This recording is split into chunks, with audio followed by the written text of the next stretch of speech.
Smacking, cracking, and watching. Follow me on Twitter. Subscribe.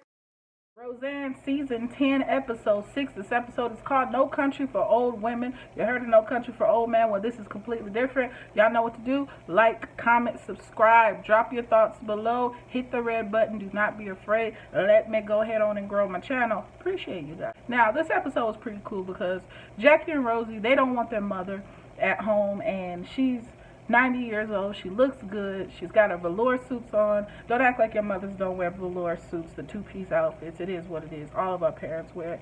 They don't want her at the condo residence, so they're like, okay, go to your house. She ends up at Becky's house. She's everywhere. It happens. It's usually not with your mother. It's usually with your siblings, you know, or cousins. Somebody ends up coming in the house and you're like, you take them. Nah, you take her. You take her. But this is their mother, and it sucked because in the back of your head, you're like, all right, man, she doing a lot. She getting it in, horizontal hokey pokey with old dude. Is Lou the same dude from Back to the Future? I don't know. But there's only one civilized way to choose where you want your mother to go, and it's to rock, paper, scissors that thing. But they went wrong. You always go rock. You always go rock. Rock, rock, rock when you do it. Bam, bam, bam. Stay there. You always stay there and hold it. Sometimes you can go paper, but never go scissor. Trust me. I had to go change and put my mom's sweater on with the weird, my mom gave me this, and it was a gift. So Rosie had hers on with chickens and eggs and hard-boiled eggs. I thought it was hilarious. I said, I got to go get my mom's sweater for this one. So, bam, all of y'all, go get your mom's sweaters. And if you don't have a sweater, request one from your parent. Love to see the mom, Beverly, on screen. TV is crazy because it makes your grandparents have to be in a kind of younger age gap of like 40, 50, 60. And the only time you see a great-grandmother was like on, the nanny. What was the nanny's grandma name? Like Yenta or something like that? Her grandma, so it was like nanny, her mom, and then her grandma was on there. Her grandma was, up there in age, which is a blessing. But I don't recall anybody else having their grandparents on camera. Be it that, you know, the main character is 60 years old and their parents are on their 90, healthy, doing things that not too many people in that age gap are willing to come out and do. So shouts out to Roseanne, always setting the bar, setting the standard, and that's why we love them in this series. Shouts out to them. Birds need houses. Why do birds need houses? Why? And I had to think about it. I said, you know what? The same reason that men need a cave, a man cave, the same reason that a woman needs a she shed. Privacy. The card game was awesome. They had their fake cigars, and which is basically the ones you give when someone's having a child.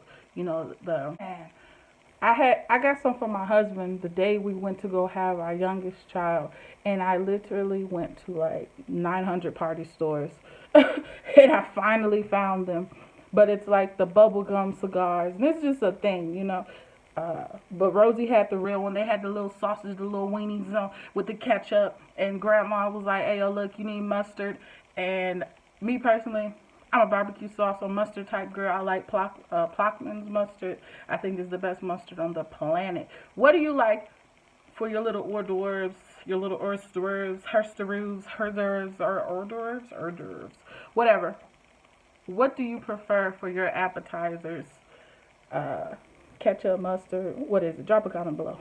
But the card game was awesome. It's showing all the women of the cast. Even Sandra was there. Sandra Bernard, aka Nancy. Good to see familiar faces. That's why we love this show. So we get to see Jackie's house too, y'all. That was dope. That was real interesting because it's blue. She's got marzipan houses.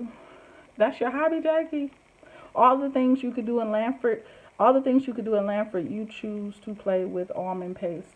I never quite understand. Every time I go to, like, my kids like, oh, let's do cupcakes, let's do, muffins or whatever. I'm not a good baker. Y'all probably heard me say it a million times. I suck.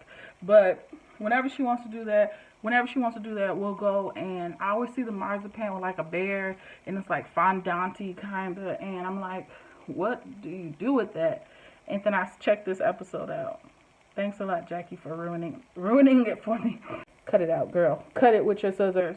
And is the man with the master plan, like I always say, guiding his grandson, showing him, look, man, we got to do what people say. We still can find uniqueness in what we do, but we have to give the people what they requested at the same time, and that is this show. They're giving you vintage family television with new issues. Roseanne looks dang on good. What's familiar, but the unafraid attitude. Becky was there. She knew Grandma was tapping tail, and I'm just like, oh, okay. That's just nasty. It's just nasty. Rosie had her beer in her hand. Secret mustard user lady. Oh, the thing that kind of got me in my heart this episode was the underlying how they snuck it in. Don't ignore someone and push them away and then make them feel like a chore or an outcast until it's too late. No one should have to be in that window about to jump for your attention. If you want to hug someone, go ahead on and hug them. It shouldn't have got to that point of Jackie and Rosie finally hugging again, and the mom and Jackie saying, hey, we'll work this thing out. And I love how they threw in there how Becky was like, look, she's going to live with me. She don't have any money. All right, y'all need to come get her. It happens. Great show, man. Season 10, episode 6, No Country for Old Women. Shouts out to all my subscribers and watchers that are of a certain age. I love you. Shouts out to y'all. You guys are awesome, and I appreciate you. Until the next time. Peace.